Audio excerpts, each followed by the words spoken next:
بسم اللہ الرحمن الرحیم۔ السلام علیکم ناظرین، آپ کو آشو ٹی وی پر خوش آمدید۔ پچھلی قسط میں دکھایا گیا کہ عثمان محل کے خفیہ راستے سے محل میں پہنچ جاتا ہے۔ جب وہ سلطان مسعود کے سامنے حاضر ہونے لگتا ہے تو عثمان صاحب سے ان کے ہتھیار لے لیے جاتے ہیں۔ جب عثمان صاحب سلطان مسعود سے بات کر رہے ہوتے ہیں اور ساری بات واضح کرنے لگتے ہیں تو پاس کھڑا ہوا وزیر عثمان صاحب کے خنجر سے ہی سلطان مسعود پر حملہ کرتا ہے تو عثمان صاحب اس وزیر کو مار دیتے ہیں۔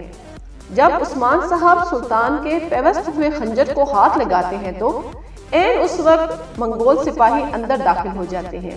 اس قسط میں یعنی بولم 80 میں ڈرامہ بہت ہی دلچسپ اور خطرناک موڑ پر پہنچ چکا ہے۔ عثمان صاحب منگولوں سے لڑتے ہیں اور سارے منگولوں کو مار دیتے ہیں، جس سے سارے محل کے سپاہی ہوشیار ہو جاتے ہیں۔ دربار سے نکلنے کے بعد عثمان صاحب کے ساتھی ان کو دیکھتے ہیں اور عثمان صاحب کے ساتھ مل کر منگولوں کا مقابلہ کرتے ہیں اور خفیہ راستے سے جواہر کے ٹھکانے پہنچ جاتے ہیں، لیکن جواہر ان کو گرفتار کرنے لگتا ہے تو عثمان صاحب جواہر کو یقین دلاتے ہیں کہ یہ ایک سازش ہے اور اس میں سلطان مسعود کو اور مجھے پھنسایا جا رہا ہے۔ جواہر عثمان مسعود کی بات پر یقین کر لیتا ہے اور ان کی مدد کرنے کا یقین عثمان اور ان کے ساتھیوں کو گھوڑا گاڑی کے ذریعے محل سے نکال دیتے ہیں، لیکن ایک سپاہی کو شک ہو جاتا ہے اور وہ سپاہیوں کو ان کا تعاقب کرنے کو کہتا ہے۔ دوسری طرف جب خواتین پر جولیا حملہ کرتی اسی اثنا میں سرجان خاتون شدید زخمی ہو جاتی ہیں۔ وہ نقاب پوش بران اور کونور ہوتے ہیں۔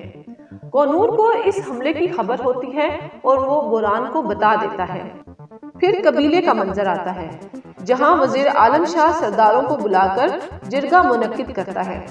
گلدوز کو سرداری کے لیے بہت کم ووٹ ملتے ہیں، لیکن وزیر عالم شاہ اپنی باتوں سے کسی حد تک سرداروں کو قائل کر لیتا ہے۔ اس کے بعد جب وزیر عالم شاہ گوگتو کے شہید ہونے کا بتاتا ہے تو سب کو بہت دکھ ہوتا ہے۔ بران کو وزیر عالم شاہ پر غصہ آتا ہے اور وہ وزیر کو مارنے کی کوشش کرتا ہے تو گلدوز اس سے باہر جانے کا کہتا ہے۔ دوسری طرف جب عثمان صاحب اور ان کے ساتھی محل سے باہر نکلتے ہیں جہاں کوشش کھڑا ان کا انتظار کر رہا ہوتا ہے تو پیچھے سے منگولوں کی ایک فوج پہنچ جاتی ہے۔ دونوں طرف سے شدید مقابلہ ہوتا ہے جہاں جواہر شہید ہو جاتا ہے۔ آخرکار فتح عثمان صاحب کی ہوتی ہے۔ دوسری طرف وزیر عالم شاہ گلدوز کو بتاتا ہے کہ عثمان صاحب نے سلطان مسعود کو مارنے کی کوشش کی ہے۔ یہ سن کر گلدوز بہت پریشان ہو جاتا ہے۔ پھر محل کا منظر آتا ہے جہاں سلطان مسعود اپنے سپاہیوں سے پوچھتا ہے کہ اسے کس نے مارنے کی کوشش کی تو سپاہی عثمان صاحبان۔ پھر سلطان سپاہیوں کو حکم دیتا ہے کہ عثمان کو ڈھونڈ کے میرے پاس لاؤ۔ دوسری طرف وزیر عالم شاہ نکولا کے پاس جاتا ہے اور کہتا ہے کہ کونیا میں ہم نے عثمان کے لیے کھیل کھیلا لیکن وہ کیسے محل سے فرار ہو گیا، جسے سن کر نکولا لال پیلا ہو جاتا ہے۔ دوسری طرف عثمان، ترگت اور کوسس گوگتو اور دوسرے سپاہیوں کی قبروں پر آتے ہیں اور دعا کرتے ہیں جہاں عثمان کوسس اور ترگت سے علیحدہ ہو جاتا ہے اور خود سفید داڑھیوں والوں کے پاس چلا جاتا ہے اور سارے حالات بتاتا ہے۔ جب نکولا کا سپاہی ایناگول جا کر نکولا کو بتاتا ہے تو وہاں وزیر عالم شاہ بھی ہوتا ہے۔ نکولا کو گلدوز کے قبضے پر غصہ آتا ہے اور وہ وزیر عالم شاہ سے لڑنے لگتا ہے کہ اوپر سے گہاتو آ جاتا ہے اور گہاتو نکولا کو سمجھاتا ہے کہ عثمان مر جائے گا اور ساری سلجوق ریاست ہماری ہوگی۔ دوسری طرف بران عثمان صاحب کے پاس جا کر سب کچھ بتا دیتا ہے۔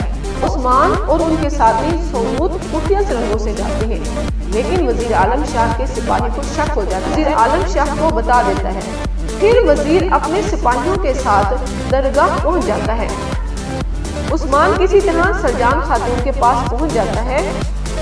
اس کے بعد وہ وزیر عالم شاہ کے کمرے میں جاتا ہے اور وزیر کا انتظار کرتا ہے۔ جب وزیر کمرے میں داخل ہوتا ہے تو اس سے لڑائی شروع ہو جاتی ہے جس سے وزیر گر جاتا ہے اور یہی اس قسط کا اختتام ہو جاتا ہے۔ تو یہ تھی آج کی قسط۔ اگلی قسط تک کے لیے اللہ حافظ۔